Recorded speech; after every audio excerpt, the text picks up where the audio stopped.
Bonjour Suzanne Sutter, vous êtes professeure honoraire à la faculté de médecine de l'Université de Genève et je me demandais si petite fille vous aviez imaginé avoir une carrière telle que vous avez eue et finir à Genève. Jamais, jamais. Non, moi j'ai grandi à la campagne en Suisse allemande, élevée par mes grands-parents qui étaient des gens merveilleux de conditions très modestes.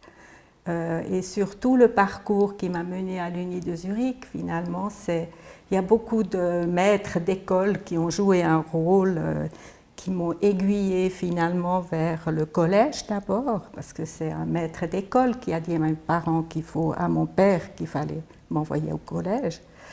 Et pour finir au collège, c'est le professeur de biologie qui a fasciné tout le monde et je me suis inscrite en faculté des sciences d'abord à Zurich, puis j'ai réalisé que je ne pouvais pas passer toute ma vie dans un laboratoire et j'ai vite changé après un semestre en médecine et puis je suis restée en médecine. Donc, et puis ensuite, alors vous avez fait vos études de médecine donc à Zurich. Voilà, et au cours des études, c'est-à-dire au premier propé, j'ai fait connaissance de mon futur mari parce que nos noms se suivaient dans l'alphabet et on était ensemble au premier examen propédeutique. On a fait toutes les études ensemble, on s'est mariés après et c'est à cause de lui qu'on a atterri à Genève parce qu'il avait un poste qu'il voulait absolument occuper en médecine interne à Genève et j'ai suivi ce que faisaient les épouses à l'époque. On suivait son mari. Et alors, vous êtes resté à la maison, vous avez postulé pour un poste à Genève aussi, en parallèle? Exactement. Donc, j'ai pris ce que j'ai pu avoir. J'ai d'abord fait 2 ans de médecine interne. Puis, comme j'étais absolument motivée pour faire de la pédiatrie, où c'est de nouveau un enseignant qui m'a donné le feu sacré pour tout ce qui touche à la pédiatrie, c'était le professeur Prader, qui était à l'époque à l'hôpital de pédiatrie de Zurich. Et j'ai attendu ma place en pédiatrie avec beaucoup d'impatience et j'ai pu commencer en pédiatrie. Et là, d'où vient cette fascination pour la pédiatrie? J'ai réfléchi à cause de cet entretien où vraiment j'avais la première fois l'idée est devenue vraiment impérative. Elle était là de toute façon. Il y a une série de maladies que vous connaissez bien qui sont les erreurs de métabolisme des hormones stéroïdiennes. Et j'ai vu le professeur Prader au tableau noir dessiner tout l'arbre de ces enzymes. Et ce qui m'a absolument intriguée, c'est que plus le bloc est haut, plus la maladie est incompatible avec la vie. Et plus le bloc enzymatique est bas, plus l'enfant est quand même malade, mais plus c'est compatible avec la vie. Et puis cette idée qu'il y ait une molécule qui puisse être à l'origine de cette décision, ça m'a beaucoup intriguée. Et c'était un des motifs qui a fait que j'ai croché encore plus pour la pédiatrie. Puis autrement, c'était les enfants. J'aimais les enfants, je m'occupais de mes cousins. Pendant mes études de médecine, j'allais faire des examens scolaires des enfants avec notre médecin de famille. Donc je me suis toujours occupée d'enfants. Et alors à l'époque, ça se passait comment cette formation de pédiatrie? On vous engageait pour toute la formation ou c'était une année après l'autre? Non, c'était vraiment, on était très très peu de femmes et le professeur Ferrier était très préoccupé d'en avoir trop parce qu'il n'imaginait pas tellement de pouvoir faire marcher un hôpital avec des femmes assistantes puis chefs de clinique. Et puis pour finir, non, ça a bien été et encore une fois, parce que mon mari avait tout d'un coup décidé que ce qui l'intéressait lui, c'était la médecine intensive. Il a obtenu une bourse, on est parti aux États-Unis et là-bas, j'ai de nouveau fait ce que j'ai pu faire sur place, que j'ai trouvé, et j'ai pu faire de l'endocrinologie pédiatrique. Et c'était le déclic, parce que c'est là que j'ai fait mes premières recherches sur la croissance des enfants. Qu'est-ce qui s'est passé ensuite? Ensuite, j'ai appris le métier d'infectiologue. On le partage entre nous deux. Et j'ai successivement finalement fait un retour en clinique à côté de mon travail de recherche. Le travail de recherche m'a aussi mené à être nommée au Conseil de la recherche du Fonds national pour la recherche scientifique. Et c'est encore une fois un énorme privilège parce que j'ai fait partie de la division biologie et médecine. Et là, on voit défiler toute la recherche en biologie et médecine qui a lieu en Suisse devant ses yeux.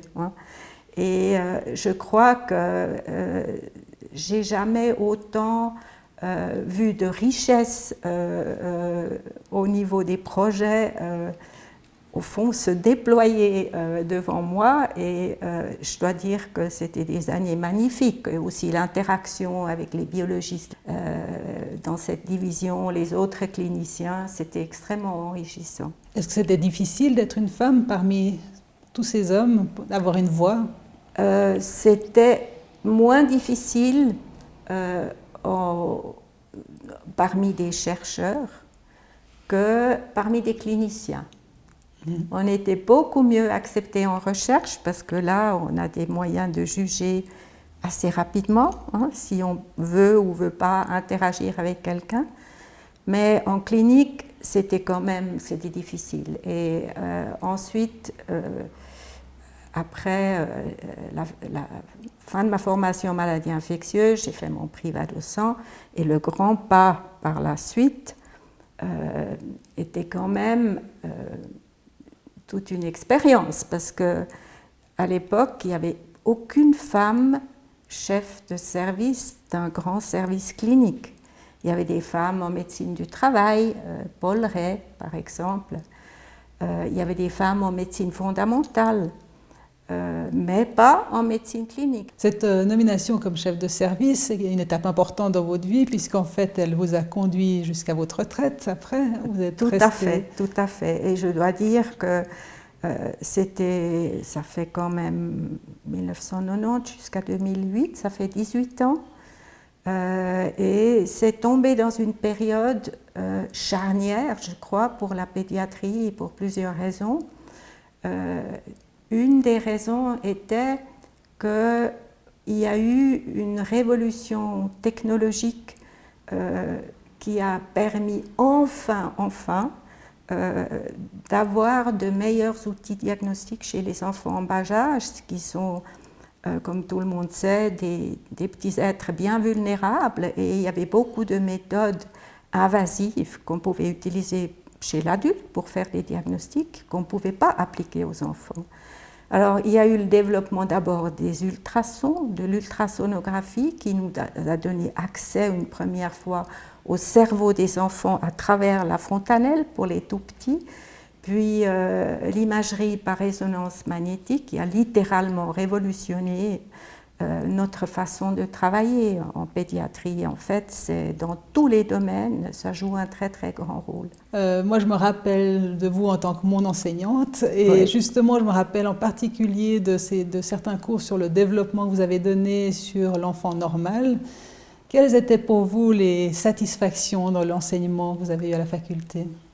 Je dirais que pour moi, c'était une des très grandes priorités. Et quand j'étais nommée, j'ai fait quelque chose qui n'était pas trop bien vu par mes collègues au premier moment. Mais après, ils ont bien vu quelle était la motivation là derrière. Je suis allée écouter tous les cours donnés par mes collègues en pédiatrie, parce que je voulais savoir si on couvrait bien le champ d'une pédiatrie moderne ou pas. Et sur la base de ceci, j'ai ensuite formé un groupe de pédiatres hospitaliers de Genève et d'ailleurs, et de pédiatres installés, et on a entamé une grande réflexion sur les objectifs d'apprentissage de la pédiatrie. Et je veux pas, ça a duré longtemps, hein. On a travaillé 4 ans là-dessus et on a sorti le premier catalogue d'objectifs d'apprentissage en médecine pour la pédiatrie. Et après, des autres branches, par exemple la chirurgie s'est inspirée de notre catalogue, etc. Donc il y a tout un travail en profondeur sur qu'est-ce qu'on veut vraiment enseigner aux étudiants. Et heureusement, en même temps, à la faculté de médecine, dans les années, ça a commencé 89, 90, 91, on a entamé une réflexion sur une réforme des études basée sur l'apprentissage par problème comme principal principe pédagogique. Et je me suis très tôt intégrée dans les groupes qui ont travaillé. Et là, j'étais dans le Pourquoi, groupe... au fond, pourquoi ça vous a intéressé, cette réforme? Parce que la façon, au fond, comment apprend-on? Qu'est-ce qui permet de développer une pensée logique au cours de l'apprentissage? Ça m'a toujours fascinée. Merci Suzanne Ster pour cet entretien qui a été, comme toujours, très agréable. Merci Clara et puis bonne route pour toute l'équipe en pédiatrie. Merci.